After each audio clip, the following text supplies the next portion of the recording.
서울대 합격자 수기를 잃는다고 서울대 가는 건 아니지만 그냥 읽어보겠습니다. 실밥이 뜯어진 운동화, 지퍼가 고장난 검은 가방, 그리고 색발의 옷. 내가 가진 것 중에 해지고 낡아도 창피하지 않은 것은 오로지 책과 영어 사전뿐이다. 집안 형편이 너무 어려워 학원 수강료를 내지 못했던 나는 칠판을 지우고 물걸레질을 하는 등의 허드렛 일을 하며 강의를 들었다. 수업이 끝나면 지우개를 들고 이 교실, 저 교실을 바쁘게 옮겨 다녀야 했고 수업이 시작되면 머리에 하얗게 분필 가루를 뒤집어 쓴 채 맨 앞자리에 앉아 열심히 공부했다. 엄마를 닮아 숫기가 없는 나는 오른쪽 다리를 심하게 절고 있는 소아마비다.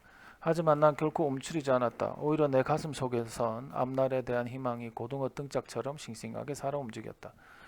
짧은 오른쪽 다리 때문에 뒤뚱뒤뚱 걸어다니며 가을에 있던 옷잠바를 한겨울까지 입어야 하는 가난 속에서 나는 이를 악물고 손에서 책을 놓지 않았다.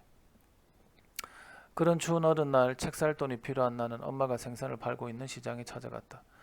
근데 몇 걸음 뒤에서 엄마의 모습을 바라보다가 차마 더 이상 엄마에게 다가가지 못하고 눈물을 참으며 그냥 돌아서야 했다. 엄마는 낡은 목도리를 머리까지 칭칭 감고 질척이는 시장 바닥의 좌편에 돌아앉아 김치 하나로 차가운 도시락을 먹고 계셨던 것이다. 그날 밤 나는 졸음을 깨려고 멋변이고 머리를 책상에 부딪혀가며 밤새워 공부했다. 가엾은 나의 엄마를 위하여. 내가 어릴 적에 아버지가 돌아가신 뒤 엄마는 형과 나 두 아들을 힘겹게 키우셨다. 형은 불행히도 나와 같은 장애인이다. 중증 내성마비인 형은 심한 언어장애 때문에 말 한마디를 하려면 얼굴 전체가 뒤틀려 무서운 느낌이 날 정도이다. 그러나 형은 엄마가 잘 아는 과일 도매상에서 리어가로 과일 상자를 나르며 어려운 집안 살림을 도왔다. 그런 형을 생각하면 나는 더욱 이를 악물고 공부했다. 그 뒤 시간이 흘러 그토록 바라던 서울대 합격하던 날, 합격 통지서를 들고 제일 먼저 엄마가 계신 시장으로 달려갔다. 엄마는 그날도 자판을 등지고 앉아 꾸역꾸역 찬밥을 드시고 있었다. 나는 엄마에게 다가가 등 뒤에서 엄마의 지친 어깨를 힘껏 안아드렸다. 엄마, 난 합격했어. 나는 눈물 때문에 더 이상 엄마 얼굴을 볼 수 없었다.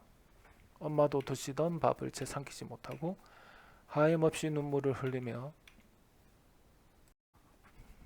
사람들이 지나다니는 시장 골목에 한참 동안 나를 꼭 안아주셨다. 그날 엄마는 찾아오는 단골 손님들에게 함지박 가득 담겨있는 생선들을 돈을 받지 않고 모두 내어주셨다. 그리고 형은 자신이 끌고 다닌 리어카에 나를 태운 뒤 입고 있는 잠바를 벗어 내게 입혀주고는 알아들을 수 없는 말로 나를 자랑하며 시장을 몇 바퀴나 돌았다. 나는 시퍼렇게 얼어있던 형의 얼굴에서 기쁨의 눈물이 흘러내리는 걸 보았다. 그날 저녁 시장 한구석에 있는 순댓국밥집에서 우리 가족 셋은 오래간만에 함께 밥을 먹었다. 엄마는 지나간 모진 세월의 슬픔이 복받쳐셨는지 국밥 한 그릇을 다 들지 못하셨다. 그저 색바랜 국방색 전대로 눈물만 찍으며 돌아가신 아버지 이야기를 꺼냈다.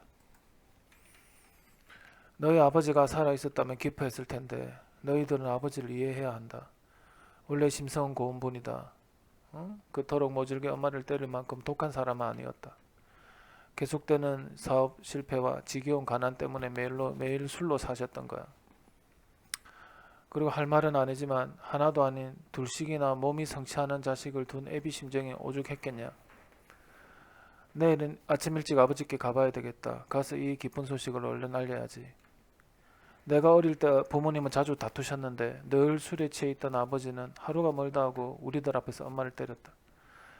그러다가 하루 종일 겨울비가 내리던 어느 날 아버지는 아내와 자식들에 대한 죄책감으로 유서 한 장만 달랑 남긴 채 끝내 세상을 저버리고 말았다. 고등학교 졸업식 날 나는 우등상을 받기 위해 단상 위로 올라가다가 중심이 흔들거리는 바람에 그만 계단 중간에 넘어져 바닥으로 떨어졌다. 움직이지 못할 만큼 몸이 아팠다. 불이 났게 달려오신 엄마가 눈물을 글썽이며 얼른 나를 일으켜 세우셨다. 잠시 후 나는 흙 묻은 교복을 털어주신 엄마를 힘껏 안았고 그 순간 내 등 뒤로 많은 사람들의 박수 소리가 들려왔다. 한 번은 새벽부터 늦은 밤까지 도서관에 공부하다가 컵라면으로 배를 채우기 위해 매점에 들렀는데 여학생이 여럿 앉아 있었다. 그날따라 쩔뚝거리며 그들 앞을 걸어갈 자신이 없었다. 구석에 앉아 컵라면을 먹고 있는 내 모습이 측은해 보일까봐, 나도 모르게 눈물이 나올까봐 주머니 속에 동전만 만지작거리다가 그냥 열람실로 돌아왔다. 그리고 흰 연습장 위에 이렇게 적었다. 어둠은 내릴 것이다. 그러나 나는 그 어둠에서 다시 밝아질 것이다. 이제 내게 남은 건 굽이굽이 고개를 넘어 풀꽃과 함께 누워 계신 내 아버지를 용서하고, 지루한 어둠 속에서 꽃등처럼 환히 나를 깨워준 엄마와 형에게 사랑을 되갚는 일이다. 형은 집안일도 도우면서 대학 진학을 목표로 열심히 공부하고 있다. 아무리 피곤해도 하루 1시간씩 큰 소리로 더듬더듬 책을 읽어가며 좀처럼 나아지지 않는 바람에 대한 희망을 버리지 않은 채 오늘도 나는 온종일 형을 도와 과일 상자를 나르고 밤이 돼서야 일을 마쳤다. 그리고 늦은 밤 집으로 돌아오는 버스 안에서 어두운 창밖을 바라보며 문득 앙드레 말로의 말을 떠올렸다.